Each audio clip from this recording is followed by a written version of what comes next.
magnitudes fotométricas o la luz es una forma de energía y como tal debería medirse en joules en el Sistema Internacional de Medidas. No obstante, dado que no toda la luz emitida por una fuente produce sensación luminosa, ni toda la energía que consume se convierte en luz, para cuantificar la radiación a la que es sensible el ojo humano es necesario definir nuevas magnitudes y sus unidades de medida. Las magnitudes fundamentales están flujo luminoso, intensidad luminosa, luminancia, iluminancia, rendimiento luminoso o eficiencia luminosa. El flujo luminoso es una potencia emitida en forma de radiación luminosa a la que el ojo humano es sensible. Su unidad de medida es el lumen. La intensidad luminosa es la cantidad de flujo luminoso emitido por cada uno de los rayos que la fuente emite en una determinada dirección por unidad de ángulo sólido. Magnitud que expresa la distribución del flujo luminoso en el espacio. Esta magnitud se entiende únicamente referida a una determinada dirección y contenida un ángulo sólido o estéreo que se mide en estereoradiaciones. Para conocer más, pues el radián es el ángulo plano que corresponde a un arco circunferencial de la longitud. Y el estereoradián es el ángulo sólido que corresponde a un casquete esférico cuya superficie es igual al cuadrado del radio. También tenemos la definición de la candela, intensidad luminosa de una fuente puntual que emite un flujo luminoso. El flujo luminoso es una luz expresada alrededor de toda la circunferencia. La intensidad luminosa es que va solo a un punto o a diferentes puntos específicos. La iluminancia es un flujo luminoso recibido por la superficie, donde se encuentran arriba, a un lado o ubicado. De alguna manera donde pueda ser posible que tenga una superficie, conectado a una superficie. En el siguiente ejercicio de magnitudes fotométricas tenemos una pantalla recibe la iluminación de 300 lux de una lámpara en un radio de 20 sobre raíz de pi centímetros y nos preguntan cuál es el flujo luminoso en lumen. Entonces, tenemos que la iluminación es igual a 300 lux y por otro lado que el radio es igual a 20 sobre raíz de pi centímetros. Esto debemos pasarlo a metros, lo cual va a ser igual a 20 sobre raíz de pi por 10 a la menos 2 metros. De esta manera, para hallar el flujo luminoso en lumen, tenemos que la ecuación del flujo es igual a la iluminación por el área.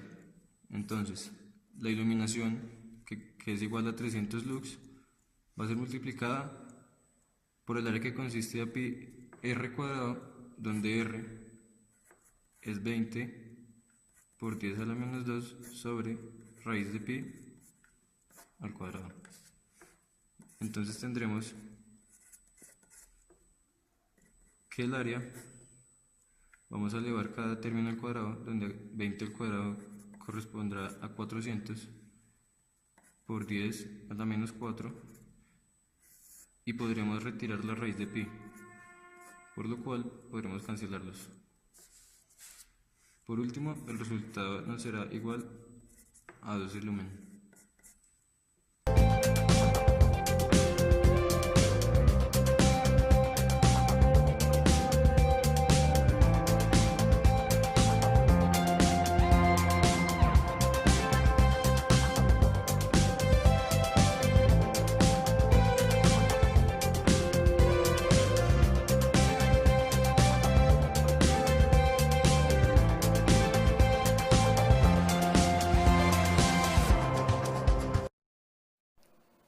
La temperatura de color de una fuente de luz se define comparando su color dentro del espectro luminoso con el de la luz que emitiría un cuerpo negro calentado a una temperatura determinada. Por este motivo, esta temperatura de color se expresa en Kelvin, a pesar de no reflejar expresamente una medida de temperatura, por ser la misma solo una medida relativa. Hay una escala que va de 1000 a 12000. donde 1000 es el color súper rojo y 12000 es un color azul muy pálido. El principio físico es que un cuerpo negro a temperatura ambiente, como unos 300 Kelvin, emite radiación en infrarrojos de longitud de onda larga. Conforme aumente su temperatura, emitirá radiación de una longitud cada vez más corta.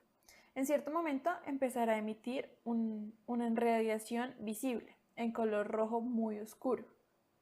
Y si se sigue aumentando la temperatura, lo hará con longitudes cada vez más cortas, conforme a la ley de Wien.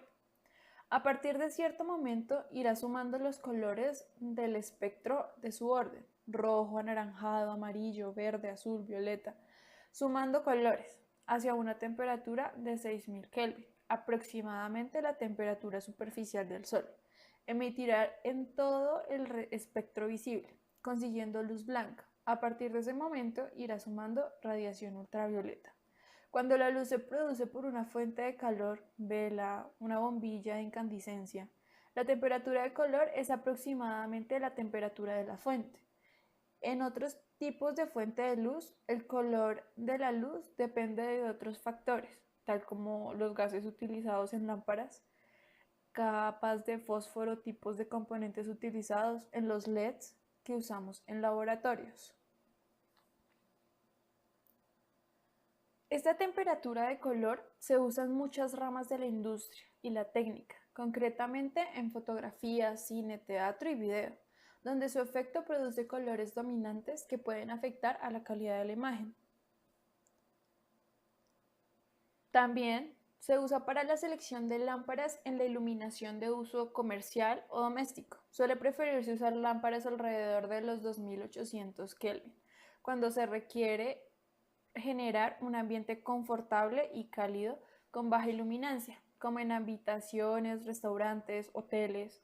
En tiendas comerciales se instalan frecuentemente lámparas de temperatura de color de alrededor de los 4000 Kelvin, con mayores niveles de luminancia. Y finalmente se deja las lámparas alrededor de los 5600, llamadas frecuentemente luz de día. La luz es descrita por su color según la medida denominada temperatura de color, que se evalúa en grados Kelvin. A principios del siglo XIX, el físico británico William Kelvin calentó un trozo de carbón de color negro.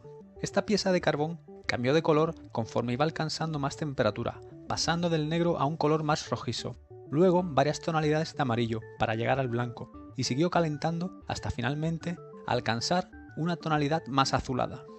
Debido a que en tal experimento la temperatura era medida en grados centígrados y que Kelvin consideraba el ser absoluto de temperatura en el menos 273 grados centígrados, tenemos este sistema de medida de color de la luz. Como curiosidad, comentar que la luz del día normal está sobre los 5500 grados Kelvin y un día nublado por los 6500 grados Kelvin. La tecnología de iluminación permite hoy día obtener bombillas y luminarias de una amplia gama de temperatura de color.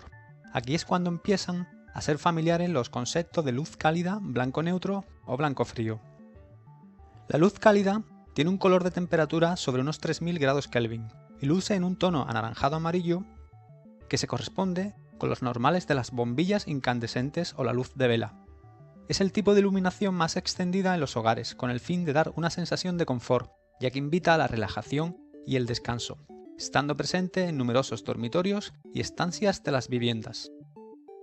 Luego, siguiendo por la escala, pasamos a la luz blanca neutra, del orden de unos 4500 grados Kelvin. Se corresponde con temperaturas de color de entre los 3900 grados y los 5500 grados Kelvin. Normalmente se utiliza en espacios que requieren ambientes más afanosos, como zonas de tareas. Está presente en multitud de cocinas y baños. La luz fría se establece desde los 5500 grados Kelvin a 7000 e incluso más. Su nombre no viene por la temperatura, sino debido a los tonos azulados asemejados al hielo. Se recomienda para ambientes muy dinámicos y con mucha actividad, como el comercio y la industria. También son muy utilizadas en exteriores y edificios públicos, siendo últimamente comunes su utilización en coches y linternas. Se pueden encontrar unos aparatos denominados medidores de color, que permitirán obtener fácilmente una medida desde la palma de la mano. Eso sí, siempre cerca del foco de luz y alejados de la pared para no contaminar la medición con luz reflejada.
Ya como hablamos de las temperaturas de color, tenemos diferentes tipos de lámparas. Están primero las lámparas incandescentes, que está la incandescencia normal. La lámpara incandescencia produce por medio del calentamiento eléctrico de un alambre, el filamento, a una temperatura alta, que la radiación se emite en el campo visible del espectro. Son las más antiguas fuentes de luz conocidas, con las que se obtiene mayor y mejor reproducción de colores, con una luz muy cercana a la luz natural del sol. Están las lámparas incandescentes halógena de tungsteno. La lámpara incandescente halógena de tungsteno tiene un funcionamiento similar a las normales. Lo bueno de estas es que tiene un halógeno incorporado en la ampolla. Esto significa que ayuda a conservar el filamento. Aumenta así la vida útil de la lámpara, mejora su eficiencia luminosa, reduce tamaño, mayor temperatura de color y poca o ninguna depreciación luminosa en el tiempo. Por otro lado están las lámparas de descarga. Primero están las lámparas de sodio de baja presión. Existe una gran similitud entre el trabajo de una lámpara de sodio de baja presión y una lámpara de mercurio de baja presión. Sin embargo, mientras que en la última, la luz se produce al convertir la radiación ultravioleta de la descarga del mercurio en la radiación visible, utilizando un polvo fluorescente en la superficie interna. La radiación visible de la lámpara de sodio de baja presión se produce por la descarga de sodio. La lámpara produciría una luz de color amarillo, ya que en casi su totalidad su espectro predominan las frecuencias cerca al amarillo. Están las lámparas de sodio de alta presión. La diferencia de estas es que tiene un tubo de descarga. Es la principal y más sustancial variación con respecto a las lámparas anteriores. El exceso de sodio en el tubo de descarga para dar condiciones de vapor saturado antes de un exceso de mercurio y de xenón hacen que tanto la temperatura de color como la reproducción del mismo mejoren notablemente con las anteriores. Aunque se mantienen ventajas de las lámparas de sodio, como son la eficacia energética elevada y su larga vida. También están las lámparas de mercurio de baja presión. Recordemos que estas lámparas son de descarga de mercurio, en la cual se produce predominantemente mediante polvos fluorescentes activados por la energía ultravioleta de la descarga. Tienen mayor eficacia luminosa que las lámparas incandescentes normales y muy bajo consumo energético. Son lámparas más costosas de adquisición y de instalación, pero se compensa por su larga vida de funcionamiento. Están las lámparas de mercurio de alta presión. En estas lámparas la descarga se produce en un tubo que contiene una pequeña cantidad de mercurio y un relleno de gas inerte para asistir al encendido. Una parte de la radiación de la descarga ocurre en la región visible del espectro como luz, pero una parte también se emite en la región ultravioleta, cubriendo la superficie interior de la ampolla exterior con un polvo fluorescente que convierte esta radiación ultravioleta en radiación visible. La lámpara ofrecerá mayor iluminación que una versión similar sin dicha capa. Aumentará así la eficacia lumínica y mejora la calidad de color de la fuente. Están las lámparas mezcladoras, que deriva de la lámpara convencional de mercurio de alta presión. La diferencia principal entre estas dos es que la última depende de un balasto externo para estabilizar la corriente de la lámpara, y la lámpara mezcladora posee un balasto incorporado en forma de filamento de tungsteno, conectado en serie con el tubo de descarga. La lámpara halogenurus metallicus.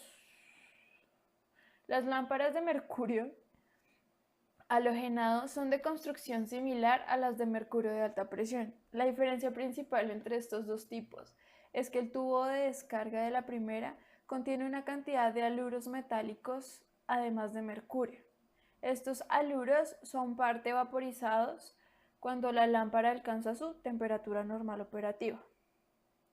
Y tenemos por último, a pesar de que hay muchas, lámparas de inducción electromagnética. La lámpara de inducción introduce a un concepto nuevo en la generación de la luz, basada en el principio de descarga de Bass y baja presión. La principal característica del sistema de la lámpara es que prescinde de la necesidad de los electrodos de originar la ionización.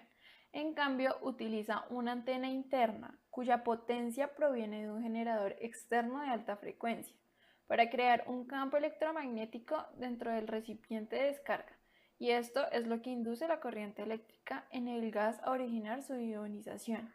La ventaja principal que ofrece este avance es el enorme aumento de la vida útil de la lámpara. Maneja la temperatura de color de 2700 a 4000 grados Kelvin.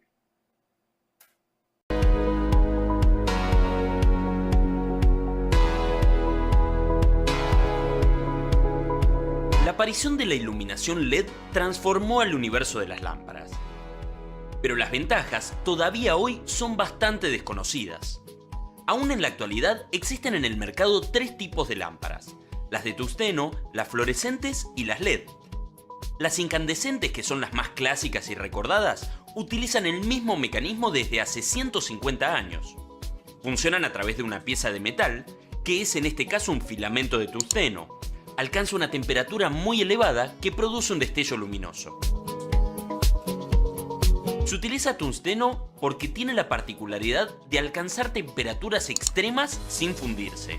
El problema es que toda la energía que consume la lámpara solo refleja el 10% en forma de luz y el resto en calor. Es por esto que estas lámparas queman al contacto. Una treintena de países han prohibido este tipo de lámparas, incluyendo a la Argentina, en donde no pueden conseguirse ni siquiera en las viejas ferreterías. La vida útil de la lamparita de tungsteno es de entre 1000 y 2000 horas, equivalentes a entre 5 y 8 meses. Las bombillas fluorescentes, por otro lado, funcionan mediante reacciones químicas. En general, están compuestas de vapor de mercurio a baja presión y de fósforo, que una vez estimulados por la electricidad, produce ondas ultravioletas que generan que la lámpara alumbre. El resultado es una luz blanca y pura que se aprovecha en un 70% de la energía que consume. El gran inconveniente con esta tecnología es que es altamente contaminante y nociva para la salud. Si una lámpara se rompe, puede liberar hasta 4 gramos de mercurio, cantidad suficiente para contaminar 18.000 litros de agua. Además, algunas no quedan cubiertas correctamente por la capa de fósforo y dejan pasar rayos UV, sumamente peligrosos para la piel.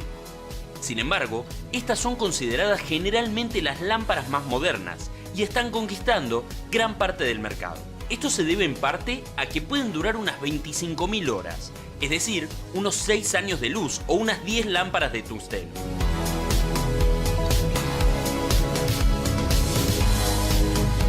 Sin embargo, la lámpara más moderna y conveniente es la de LED, sigla que corresponde a diodo electroluminiscente. Su funcionamiento se basa en un fenómeno óptico y eléctrico, en el cual un cuerpo emite una luz en reacción a una corriente eléctrica que lo recorre o por la fuerza de un campo eléctrico. Todavía son difíciles de conseguir en algunos comercios, pero su conveniencia puede cambiar eso. Cada lámpara LED resiste unas 50.000 horas, representando un uso de 8 horas al día durante nada menos que 17 años. La lámpara LED usa un 84% menos de energía que las incandescentes. Para producir unos 60 watts de luz, una lámpara fluorescente consumiría entre 13 y 15 watts. La LED se limitará a utilizar entre 6 y 8 watts. El LED no solo no contamina, sino que una vez terminada su vida útil, el 95% de sus componentes son reciclables. Con un accesorio inteligente, estas lámparas pueden además cambiar de color a través de comandos enviados por un temporizador o una aplicación del teléfono. El problema es que hasta el día de hoy, estas lámparas son mucho más caras que sus competidoras.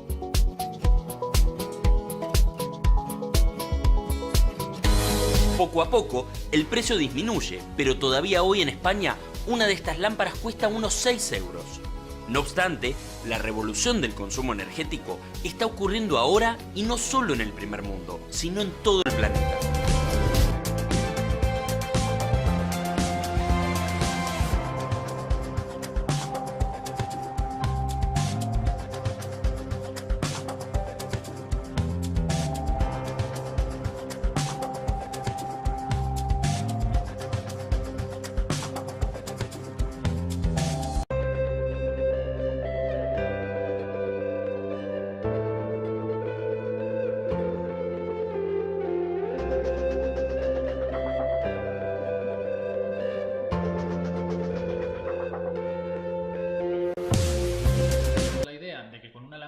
De la habitación es suficiente, estamos muy equivocados.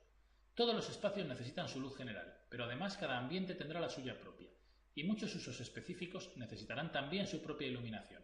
Por ejemplo, sería absurdo leer en un sillón de lectura con una luz general. Lo lógico sería tener una lamparita junto al sillón. Para profundizar en este concepto veremos a continuación los tipos de luz. Pero antes quiero resaltar dos aspectos muy importantes de la luz, como son el color y la intensidad. El color tiene una componente psicológica importante. Los tonos cálidos relajan y los fríos estimulan. La cromoterapia tiene aquí cabida. Por ejemplo, está demostrado que la luz naranja resulta beneficiosa para las personas con depresión. El ojo está acostumbrado a la luz del sol, que es ligeramente amarilla, y esa es la que considera como luz natural. Esa sería la luz idónea como luz general de las habitaciones la mayoría de las veces. Relacionado con el concepto del color está el de la intensidad. Sin entrar en magnitudes físicas, podemos decir que cada uso requiere una intensidad de luz determinada. Demasiada luz deslumbra y resulta molesta, mientras que lo contrario también dificulta la percepción. Es evidente que no se necesita la misma intensidad de luz para estudiar que para leer en la cama, aunque en ambos casos se esté leyendo, así que no digamos para actividades más dispares. Ahora sí, vamos a describir los distintos tipos de luz que podemos disponer en las estancias. Todos los espacios necesitan una luz general que, como su nombre indica, ilumina la habitación para que pueda verse o desplazarse por ella. Está dispuesta normalmente por encima de la altura de los ojos, con una o más lámparas en el techo o en las paredes. Es importante que se pueda encender y apagar desde todas las entradas y salidas de la habitación. En algunos casos resulta interesante disponer un regulador de intensidad con el interruptor. La luz puntual o focal es una luz más intensa y concentrada que la anterior, útil para zonas donde no sea suficiente la luz general para la actividad a realizar. Por ejemplo, es interesante que la zona de preparar los alimentos en la cocina esté iluminada por un foco específico, en especial si la luz general está justo a nuestra espalda, con lo que proyectamos nuestra sombra sobre la zona de trabajo.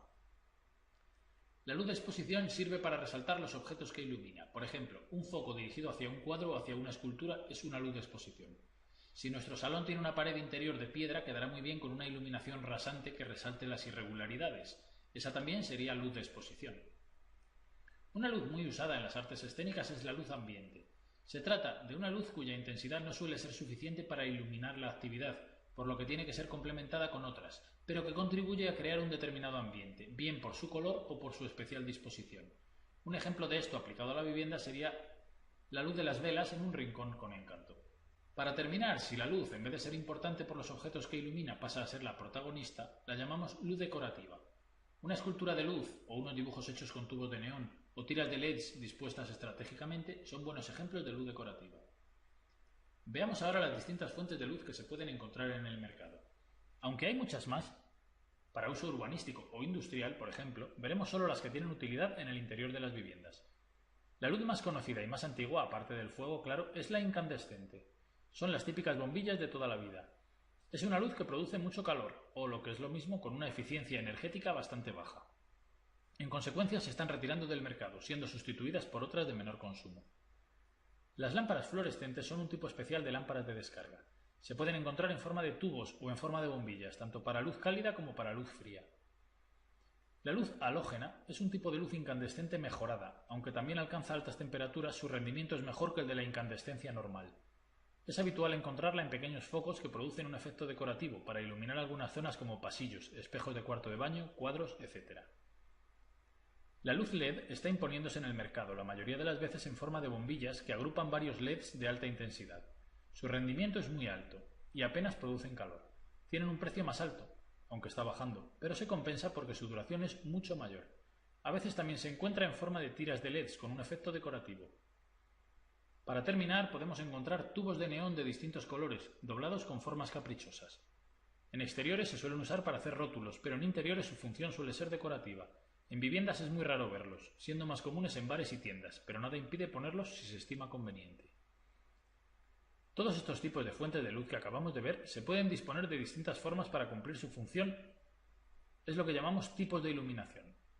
En el caso más obvio, la luz incide directamente en el objeto o zona que se pretende iluminar. Produce unas sombras intensas, muy marcadas. En ocasiones, la luz se orienta hacia el techo, donde se refleja para llegar de una forma más suave al resto de la habitación. Este tipo de luz recibe el nombre de indirecta, produce un ambiente agradable, sin sombras. Cuanto más claro sea el color del techo, más luz reflejará. A veces se esconde la fuente de luz indirecta en las molduras del techo o en la parte superior de las paredes. Aunque estas dos son las más comunes, no son las únicas posibles. Podemos hablar, por ejemplo, de iluminación semidirecta. Su concepto es similar al de la directa, pero con un difusor que modifica la trayectoria de parte de la luz hacia las paredes, creando una pequeña parte de iluminación indirecta. Ese difusor puede estar en la propia bombilla, por ejemplo, siendo translúcida en vez de transparente. Deslumbra menos que la iluminación directa y las sombras que se producen son más suaves. Bastante parecida es la iluminación semi-indirecta. Se consigue con bombillas translúcidas en su mitad inferior y transparentes en la superior.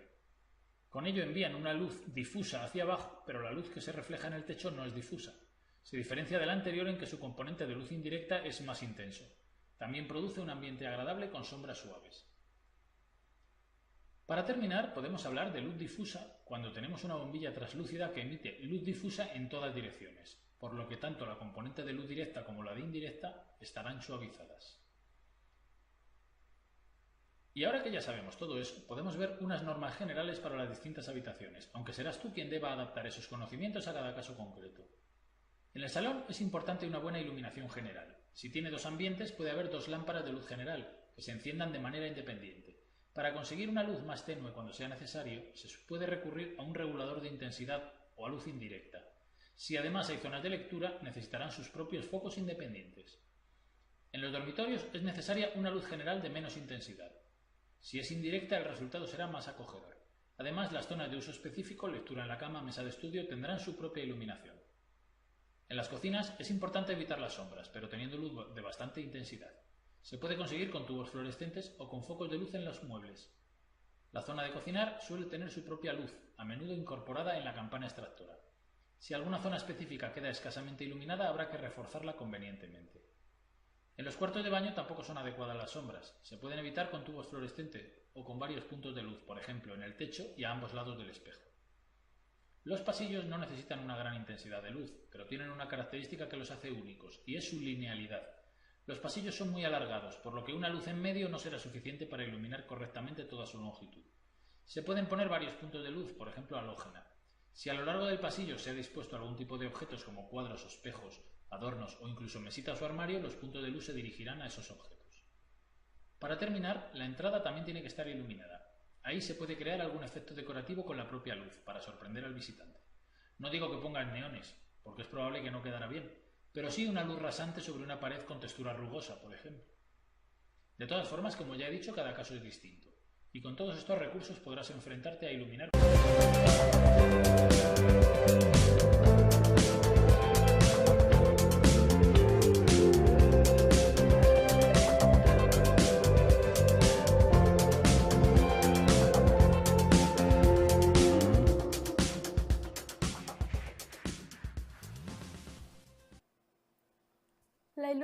iluminación inadecuada en el trabajo puede originar fatiga ocular, cansancio, dolor de cabeza, estrés y accidentes.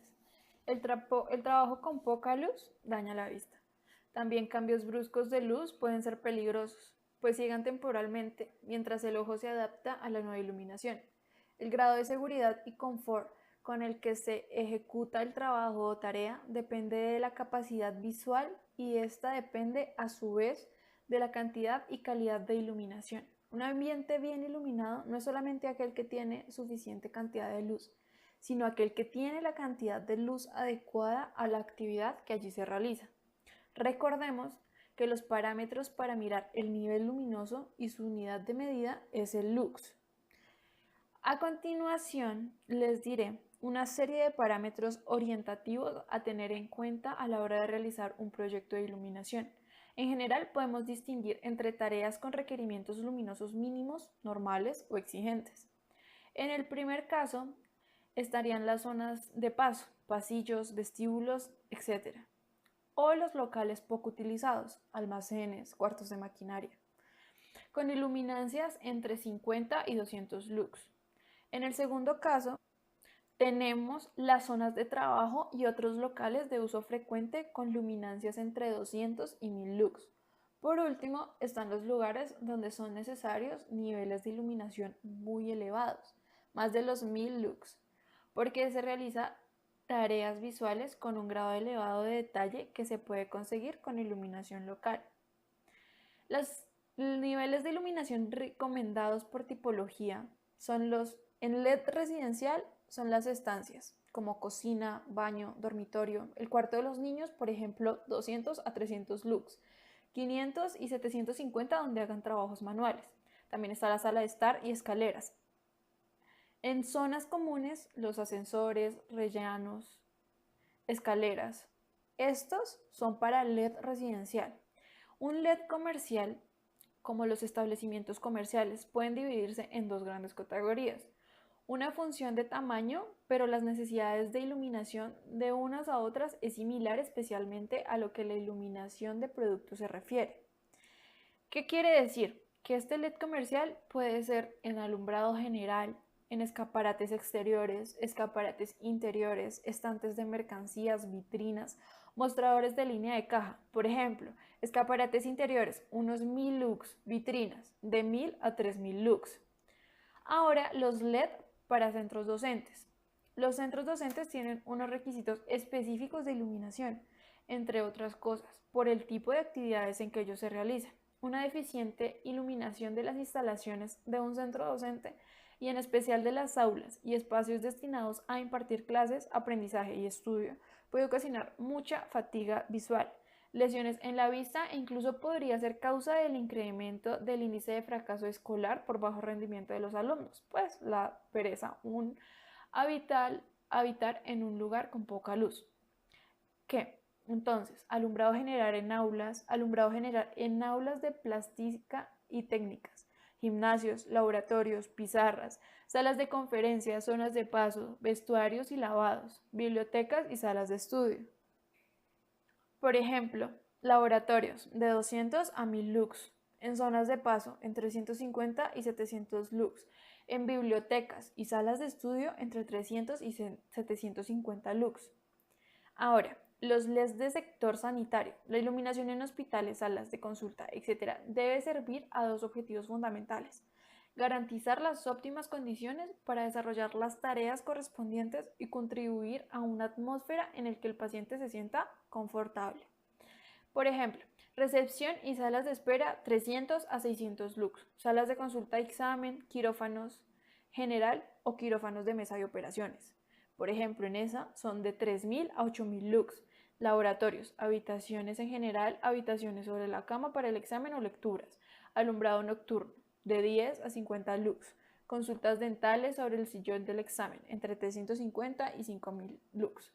En hostelería están las cocinas, comedores, dormitorios, camas, recepción, barras, zonas de paso, vestuarios, escaleras, la misma regla de los LED comerciales en algunos casos.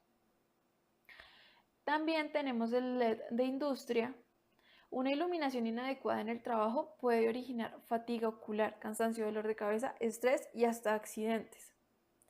El trabajo con poca luz daña la vista.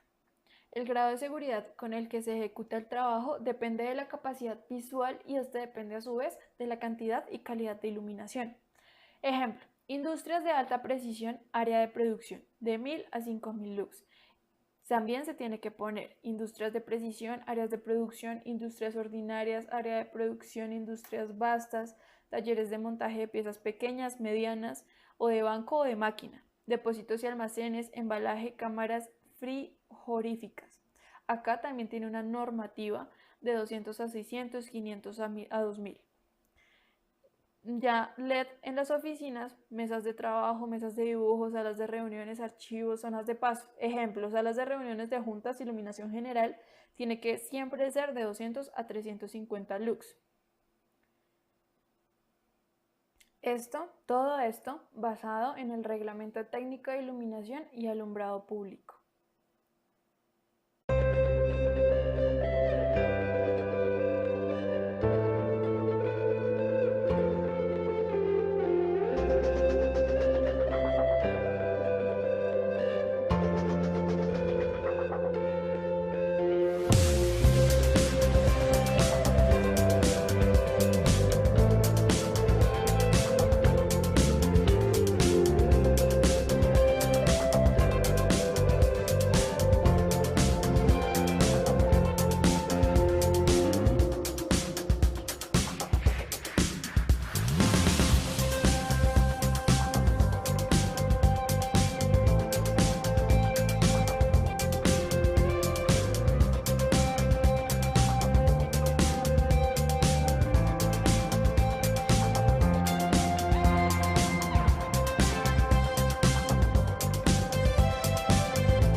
Sobre la reflexión.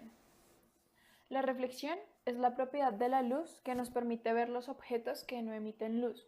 Cuando un rayo de luz se propaga en varias direcciones y llega a un objeto pulido y brillante, como es el caso del espejo, los rayos de luz chocan contra él. Depende de cómo sean las imágenes, porque pueden haber espejos planos, cóncavos y convexos.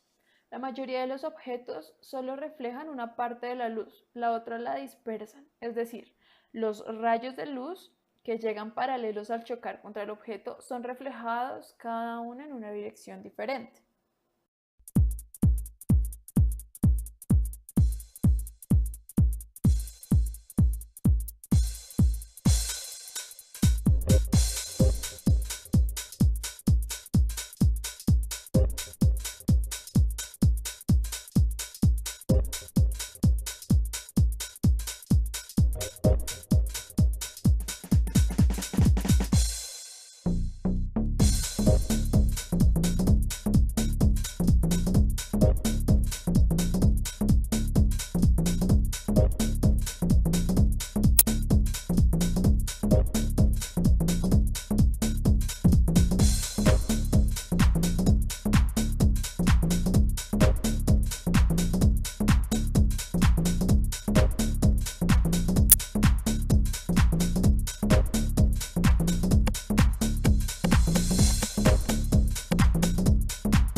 explicar la reflexión tenemos que definirla. Entonces, la reflexión es el fenómeno físico que consiste en el cambio de dirección o rebote que experimenta un rayo de luz cuando incide sobre una superficie reflectora. En este diagrama encontramos la superficie reflectora, en el cual ingresa un haz de luz por el costado izquierdo, conocido como rayo incidente, y por el otro lado es el rayo que se refleja, conocido como rayo reflejado. La línea del centro se conoce como la normal. Este ángulo se conoce como el ángulo de incidencia, porque el rayo incidente forma este ángulo. Y por el otro lado tenemos el ángulo de reflexión. En la reflexión encontramos dos tipos. Como primer lugar tenemos la regular o especular, la cual consiste en superficies lisas, que es la que podemos encontrar en este caso, y que crea un fenómeno simétrico. Y por otro lado encontramos las reflexiones irregulares o difusas, que consisten en superficies rugosas, lo cual ocasiona que el rayo al ser reflejado no haga simetría, sino se desvíe a varios sentidos. También encontramos dos leyes, en la cual la primera nos dice que el rayo incidente y el rayo reflejado y la normal se encuentran en el mismo plano, y la segunda ley es que el ángulo de incidencia es igual al de reflexión. Entonces acá encontramos un ejemplo en el cual consideramos que las reflexiones son regulares y tenemos que hallar alfa. Realmente es un ejemplo muy básico que se trata más de geometría que en sí de temas eléctricos o electrónicos. Entonces tenemos que este ángulo es de 160, el cual está en una superficie reflectora que forma en su totalidad 180 grados. Es decir, que cada ángulo va a ser de 10 grados, teniendo en cuenta la segunda ley, que dice que el ángulo de incidencia es igual al de reflexión. De esta manera, y teniendo este ángulo, podemos hallar este ángulo, ya que estos dos son ángulos conjugados, es decir, que los dos suman 180 grados. Si este es de 160, pues este va a ser de 120. Acá por ángulos internos del triángulo tendríamos que este va a ser igual a 50 grados. Nuevamente por la segunda ley, este también va a ser 50 grados. Acá nuevamente por ángulos internos del triángulo tenemos que este va a ser de 70 grados, igual que este, porque la incidencia es igual a la reflexión, y pues ya teniendo en cuenta que alfa se debe sumar con esto, si da 180, tendríamos que alfa va a ser igual a 40 grados, que es el ángulo de salida del haz de luz.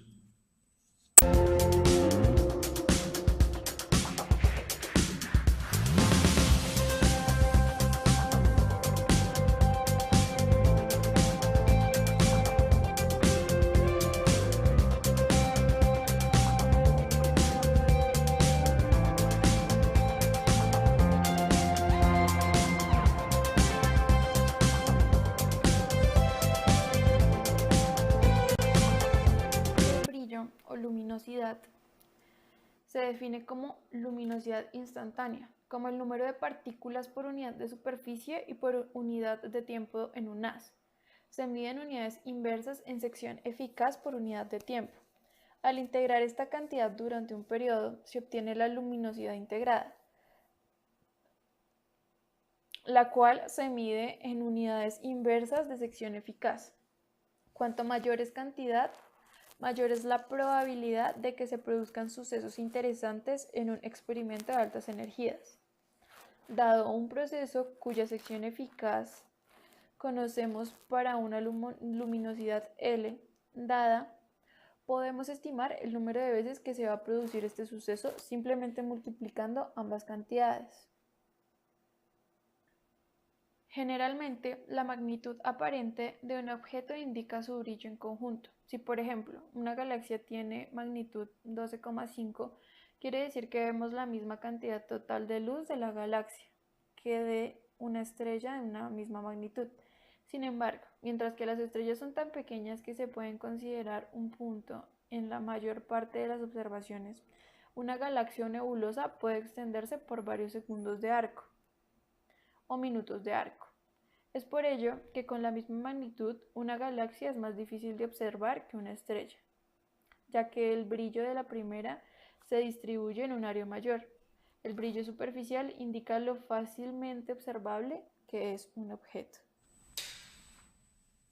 Para complemento del tema de brillo aparente y luminosidad encontramos el siguiente ejercicio. Se tiene una estrella cuyo brillo aparente promedio es de 1,6 por 10 a la menos 7 watts por metro. Su radio es de 790 radios solares y su distancia a la Tierra es de 138 pc. La luminosidad del Sol es de 3,8 por 10 a la 26 watts y tiene una temperatura superficial de 5800 Kelvin. Determine, primero, la distancia en metros entre la Tierra y la estrella. Segundo, en términos de la luminosidad del Sol, la luminosidad de la estrella. Y por último, la temperatura en la superficie de la estrella. Como solución al primer punto, el cual consiste en hallar la distancia en metros, debemos aclarar que un pc, el cual es una unidad de longitud usada en astronomía, equivale a 3,1 por 10 a la 16 metros. De esta manera el ejercicio es netamente de conversiones. Tenemos que 138 pc equivalen a 3,1 por 10 a la 16 metros. Cancelamos unidades y la distancia nos va a dar 4,3 por 10 a la 18 metros. Para el segundo punto tenemos que determinar la luminosidad de la estrella en términos de la luminosidad del Sol. Entonces tenemos que el brillo es igual a la luminosidad sobre 4pi r cuadrado. Tenemos que despejar la luminosidad de la ecuación, lo cual nos va a dar 4pi r cuadrado por el brillo. De esta manera tendríamos que 4pi por r, que lo hallamos en el primer punto, el cual es 4,3 por 10 a la 18 metros al cuadrado, por el brillo, que nos dan en el enunciado, que es igual a 1,6 por 10 a la menos 7 watts por metro. Cancelamos unidades de metro y tendremos que la luminosidad de la estrella va a ser igual a 3,7 por 10 a la 31 watts. De esta manera tendremos que la luminosidad del Sol, que nos la dan en el enunciado, es igual a 3,8 por 10 a la 26 watts. Y la de la estrella, que ya la hallamos, que es igual a 3,7 por 10 a la 31 watts. Entonces, como nos piden hallar la luminosidad de la estrella en términos de la luminosidad del Sol, tendremos que hacer la relación de que la luminosidad de la estrella, la cual es igual a 3,7 por 10 a la 31 watts, sobre la luminosidad del Sol, que es 3,8 por 10 a la 26 watts, el resultado será 9,7 por 10 a la 4, no tendrá unidades porque se van a cancelar. Por último, hallaremos la temperatura en la superficie de la estrella. Entonces la luminosidad es igual a sigma por área por la temperatura a la 4, de la cual podemos deducir que la luminosidad va a ser igual a sigma por el área por la temperatura a la 4. De esta manera tenemos que la relación entre la luminosidad del Sol y la luminosidad de la estrella va a consistir en la misma ecuación ya planteada, solo que en este punto tendremos en cuenta el radio del Sol al cuadrado y la temperatura del Sol a la 4, mientras que en cuanto a la estrella tendremos el radio de la estrella al cuadrado y la temperatura de la estrella a la 4. Como necesitamos el valor de la temperatura, podemos despejarlo ya en la ecuación ya planteada. Entonces tendremos que la temperatura de la estrella a la 4 en relación a la temperatura del Sol a la 4 va a ser igual a la luminosidad de la estrella por sigma por 4pi del radio del Sol al cuadrado. Y de igual manera acá tendremos que la luminosidad del Sol por sigma por 4pi por el radio de la estrella al cuadrado. Aquí podremos cancelar tanto sigma como 4pi y podremos cancelar la potencia. Entonces tendremos que la temperatura de la estrella en relación a la temperatura del Sol va a ser a la raíz cuarta, la cual usamos para cancelar las potencias, de la ecuación resultante de arriba, que va a ser la luminosidad de la estrella por el radio del Sol al cuadrado, sobre la luminosidad del Sol por el radio de la estrella al cuadrado. Entonces así tendremos que la temperatura de la estrella que necesitamos hallar va a ser igual a la temperatura del Sol por la raíz cuarta de 9,8 por 10 a la 4 sobre 790 rayos solares planteados en el enunciado, por lo cual tendremos que la temperatura de la estrella va a ser igual a 0,63 por la temperatura del Sol, que equivale a 5800 Kelvin, y finalmente la temperatura de la estrella va a ser igual a 3700 Kelvin.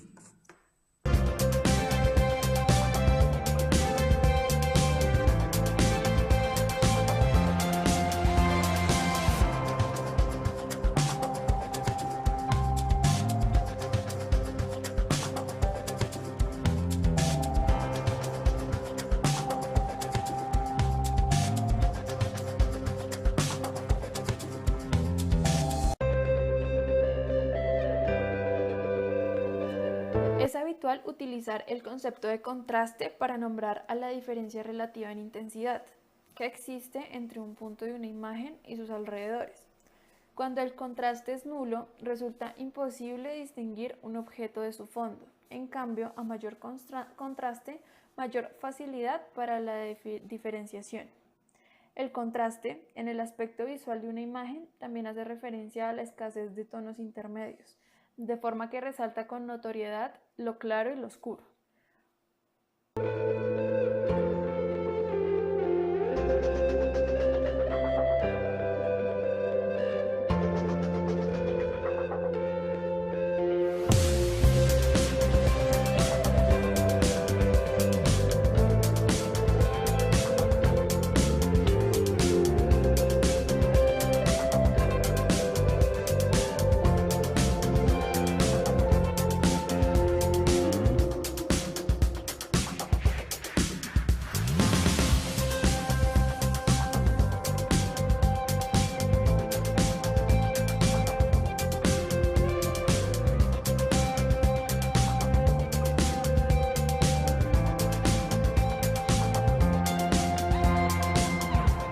Curvas isolux se obtienen a partir de características de la fuente luminosa, flujo o intensidad luminosa, y dan información sobre la forma y magnitud de la emisión luminosa de esta. Por contra, las curvas isolux hacen referencia a las iluminancias, flujo luminoso recibido por una superficie, datos que se obtienen experimentalmente o por cálculo a partir de la matriz de intensidades usando la fórmula de E sub h es igual a I por C por Y de h cuadrado por coseno a la 3 por Y. Estos gráficos son muy útiles porque dan información sobre la cantidad de luz recibida en cada punto de la superficie de trabajo y son utilizadas especialmente en el alumbrado público, donde de un vistazo nos podemos hacer una idea de cómo iluminan las farolas de la calle. Lo más habitual es expresar las curvas isolux en valores absolutos definidos para una lámpara de 1000 lumos y una altura de montaje de 1 metro. También se puede expresar en valores relativos a la iluminancia máxima al 100% por cada altura de montaje. Los valores reales de la iluminancia se calculan con E real igual a la E curva por la E máxima, donde E significa el flujo luminoso recibido por la superficie. Bien, veamos cómo sale esto. Resumen de luminotecnia. Tema: cálculo de luminarias. A continuación se desarrolla el cálculo de luminarias para el espacio mostrado. Tenemos 3 ambientes, un hall, sala 1 y sala 2. Se pueden ver las dimensiones y el color de muro de cada ambiente. Asimismo, como dato, el factor de depreciación es 0.9. Paso 1. Determinación del nivel de iluminación por ambiente. Se determina el nivel de iluminación de acuerdo al tipo de actividad visual ejercido en el área. En nuestro caso, empezaremos por la sala 2, luego la sala y finalmente el hall. De acuerdo al dato, el nivel de iluminación es de 120 luxes para la sala 2. Factor del local, K. Depende de las dimensiones del mismo. Debemos aplicar la fórmula que se muestra en pantalla. L es el largo del local, A es el ancho y H la altura. Cuando se trata de ambientes donde la labor visual se da en una mesa, se calcula H descontando la altura de esa mesa. Es el caso de aulas, cocinas, comedores, entre otros. Luego de aplicar la fórmula, el valor K obtenido es 1,37. Factor de utilización, R. Se usa la tabla siguiente, de acuerdo al valor de K más próximo. En este ejercicio K será 1,50. Corresponde obtener los porcentajes de reflexión del techo, pared y piso. No debemos dejar de mencionar que esta tabla se aplica solamente al producto indicado, que es la luminaria tipo TCS 314 de Philips. Cálculo del porcentaje de reflexión. Tenemos como dato los valores para el techo y el piso, 30 y 10% respectivamente. Queda calcular el valor para los muros. Ahora debemos observar el color de cada muro. En el caso del lado que no tiene muro, se toma el color negro. Para cada muro se obtiene su área en metros cuadrados, y seleccionamos de la tabla de colores su índice respectivo. Con el total de área de muro, se calcula los factores parciales de reflexión por color. La suma nos dará el índice por el total de muros. Nuestro resultado fue 0.32, es decir 32%, lo que equivale a muro semiclaro, según la tabla superior. Regresamos a la tabla para hallar el índice R, y ahora con los datos completos obtenemos R. Determinación del flujo total. Usamos la fórmula que aparece en pantalla, donde S es el área total del nivel de iluminación, e incluimos los factores R y D. El resultado es la cantidad de lúmenes necesarios para el área. Finalmente, cada lámpara brinda 3350 lúmenes, y la luminaria TCS 314 tiene 2 lámparas, con ello se calcula el total de luminarias a emplear. Un dato que nos puede ayudar es conocer las dimensiones de la luminaria. Esta es la propuesta de distribución.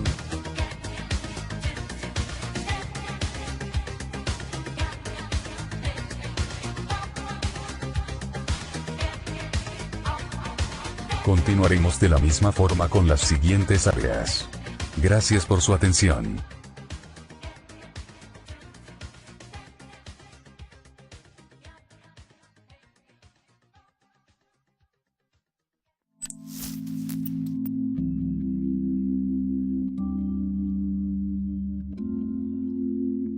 En nuestras ciudades y municipios encontramos servicios que hacen la vida de los ciudadanos más fácil y cómoda. Pero la ciudad del futuro debe ser inteligente e integrar todos esos servicios, convirtiéndose en una ciudad sostenible que transforma la información en conocimiento. Una ciudad que respeta el medio ambiente, que es económicamente viable y que incrementa el bienestar de la sociedad.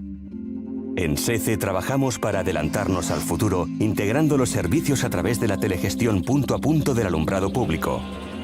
Mediante una conexión a Internet y un software de tecnología estándar y abierta, controlamos de forma independiente y remota cada punto de luz. Así la gestión es más eficiente, más económica y más ecológica, y aporta más conocimiento a la ciudad. Uno de los beneficios más importantes es la capacidad para controlar la intensidad de la luz en cada farola según la necesidad, como por ejemplo un paso de cebra o ciertas zonas de la ciudad. Para conseguirlo, aprovechamos la infraestructura actual e instalamos, sin obra ni extensión de líneas, un controlador al cuadro eléctrico que permite dotar de tensión 24 horas la red eléctrica. El nodo de la telegestión hace independiente cada punto de luz. Esta instalación puede hacerse gradualmente y permite ir escalando nuevos servicios. Sensores ambientales o detectores de presencia que regulan la intensidad lumínica para ahorrar energía. Controladores de gestión del consumo energético. Estaciones de recarga de vehículos eléctricos. Paneles luminosos informativos y publicitarios. Comunicaciones Wi-Fi. Cámaras en la vía pública. Todo ello sin añadir nuevas líneas de tensión. Con la tecnología innovadora de SECE, el alumbrado público es ahora inteligente y sostenible. Reduce costes, consumo y emisiones y mejora el servicio al ciudadano, convirtiendo las ciudades en ciudades inteligentes, en Smart Cities.